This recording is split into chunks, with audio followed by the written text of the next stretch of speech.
What's going on, guys? It's Cimo. So today I wanted to bring to a discussion on how to beat Pendulum Magicians. We've been talking about Pendulum Magicians all week. First, we started off with an introduction to Pendulum Magicians, covering everything you really need to know about the deck, and then we traversed into the combo tutorial, kind of explaining the interactions on how to generate advantage with how all of the cards function together, being that Pendulum Magician is a combo deck. But one thing that a lot of you guys were requesting is a video on how to beat this deck, because this deck is currently one of, if not the most dominant deck of the current format, and it's something that a lot of you guys want to see and kind of know how to counter the deck to the best of your ability. So we're going to start off by discussing kind of the way the deck works and its strategy and how we can best counteract that, and then we're going to go into some more individual card options that you can use, whether it's in your side deck, your main deck, anything like that. So starting off with kind of how the way the Pendulum Magicians function in general. If you guys noticed from the combo tutorial, one of the things I was kind of mentioning is how the deck kind of wants to end on a board of Time Star Magician, plus a Time Pendulum Graph, as well as anything else in addition to that. You know, if you can get Star Pendulum Graph on the board, fantastic, and all these other additional things, but your main priority is Time Pendulum Graph, because that is the deck's main form of disruption, and then pair that with Time Star Magician, and you're going to be getting a ton of advantage out of that two-card combination. Well, there actually is a very interesting way you can go about just one by one destroying the cards on the Pendulum Magician player's field, and there isn't really a lot they can do about that, especially once you deal with the initial Time Pendulum Graph activation. So what I wanted to do was kind of explain how to do that. So the thing you want to first focus on is the Time Pendulum Graph itself, because whatever point your opponent seems that they feel threatened by whatever it is that your deck is doing is when they're going to flip that Time Pendulum Graph and start destroying cards on your field. Now, once Time Pendulum Graph has either been destroyed, whether you hit it with spell and trap removal or something like that, or they've activated it and now can't get any more use out of it, this is when you can start going in and dealing with the rest of the Pendulum Magician player's board. Because now all they have left on the field is a bunch of cards that can't really disrupt you, but if you don't take them out in the correct order, then they can generate advantage off of that, and that's going to benefit them and not really going to do you a whole lot of good. So once you deal with Time Pendulum Graph, your next priority is Star Pendulum Graph, because Star Pendulum Graph has the ability to get more resources anytime a pendulum monster leaves their field. So by dealing with the Star Pendulum Graph next, you're denying your opponent any more advantage as you attempt to destroy all of the cards on their field. And then once you deal with that, the next priority should be Time Star Magician. Time Star Magician should be the next priority because not only is it bestowing protection to all of your opponent's field, but in addition to that, it's more than likely still going to have one Xyz material underneath it, meaning that it's going to be capable of searching an additional monster on your opponent's next turn. So it's kind of like they're going to get two draws, their draw during their draw phase, and then a search off of that Time Star Magician, and we really don't want to have them getting any more advantage because we want to make sure that we have the best board possible and that they're going to be the one playing from behind. So at this rate, since you've dealt with the Star Pendulum Graph, even if you remove that Time Star Magician from the field, they're not going to gain any advantage off of it, and removing Time Star Magician from the field not only is going to take care of it, but also remove all of the protection that the Pendulum Magician player has for the rest of their board. Then after that, you pretty much just have to deal with stuff like maybe Purple Poison Magician if you're trying to deal with them in combat, but outside of that, you've pretty much effectively dealt with their entire board by going in that specific order. Time Pendulum Graph, Star Pendulum Graph, and then Time Star Magician. But now I wanted to move on and discuss some more individual card options that you can use when you're attempting to combat the Pendulum Magician deck. Now, I feel like it makes the most sense to discuss these options in terms of cards going first and going second, because from a side deck perspective, that makes the most sense, and if you're trying to deal with it, whether you are wanting to go first or second, this just seems to me the best way to organize this list. So, starting off with cards to go first, this is obviously going to be a lot of trap cards, because trap cards make the most sense going first, because that's pretty pretty much just the best way to floodgate your opponent out. So starting off with Anti-Spell Fragrance. This shouldn't really be a surprise. Anti-Spell Fragrance has essentially been the floodgate of choice for pretty much any just absolute hate towards Pendulum decks. Not only is your opponent not going to be able to set their scales, but any of the spell cards in their deck are also going to be completely worthless as well. And if you've seen the deck list for Pendulum Magicians, that's essentially 98% of their deck, so they're not really going to have anything that they can do.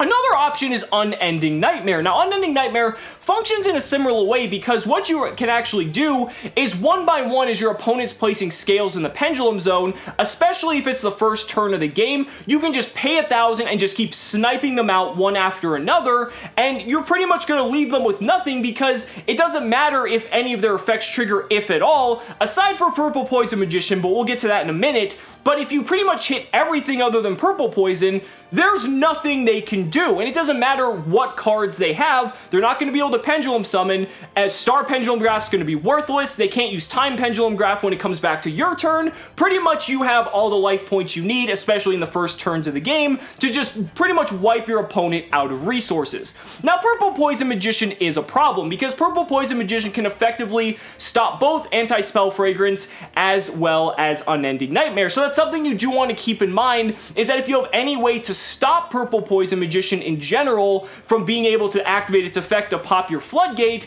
that's something you really want to be careful of when navigating the Pendulum Magician matchup.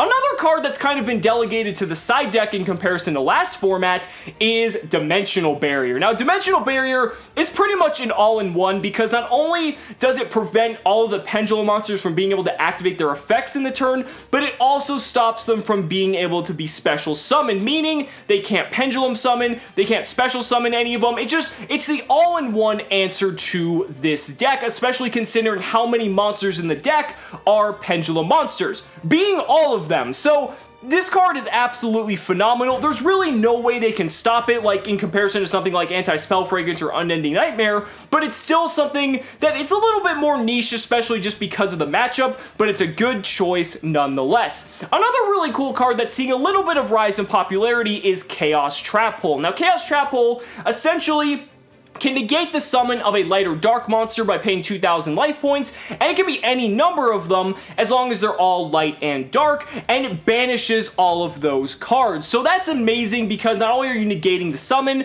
but you're banishing them as well, and that's just amazing because you're removing those resources from the game entirely and just disposing of them all together. Now, moving on to some cards that are very beneficial for you going second. I wanted to start off with Cosmic Cyclone because Cosmic Cyclone kind of falls in the category of cards that are good going first and second, because if you draw a Cosmic Cyclone going first against a Pendulum Magician player, you can always just set it for when it's your opponent's turn, and you can banish any of the scales that you don't really want to deal with, or any of the spell or traps they might play, like Star or Time Pendulum Graph. So it kind of goes back and forth, but falls in both categories. But moving on to more dedicated going second cards. One of the biggest ones that's coming out of, especially these last few tournaments from the past couple of weekends, is Zaphion the Time Lord. Zaphion is incredible because once Zaphion attacks, it will just wipe away all of your opponent's spells and traps. It removes their pendulum scales because they're considered spell cards as well. It gets rid of their pendulum graphs, and the best part is because Zaphion can't be targeted or destroyed by card effects,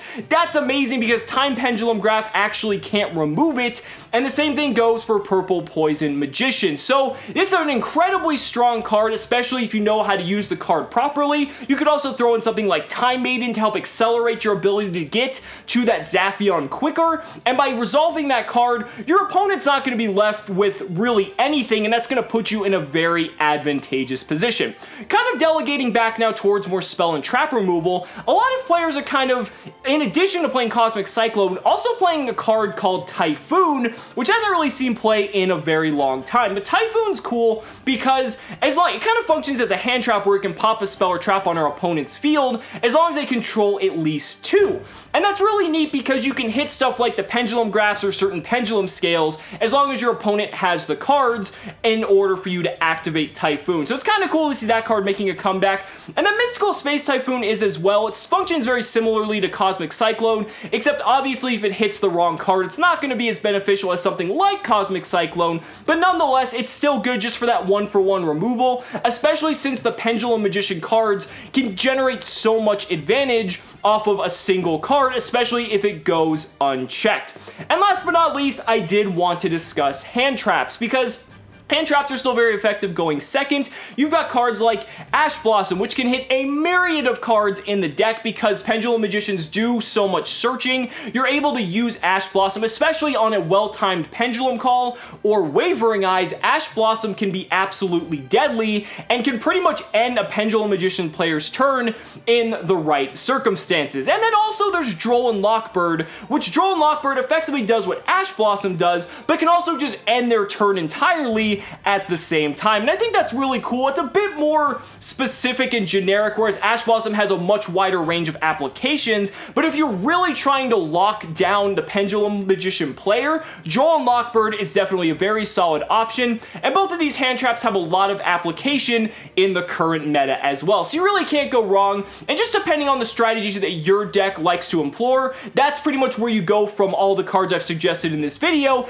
and find which cards work best for your strategy. But guys, that's it for what I have to say. Let me know down in the comments what your guys' best options are to use to combat the Pendulum Magician deck. I'd really love to hear your thoughts. Guys, thank you so much for watching the video. Be sure to like the video as always. Subscribe to the channel for more amazing Yu-Gi-Oh content. And if you really found this video helpful, consider backing me on Patreon, because just by pledging only $1 a month, you're investing in my ability to continue bringing you amazing Yu-Gi-Oh content. So thanks so much again, and we'll see you next time.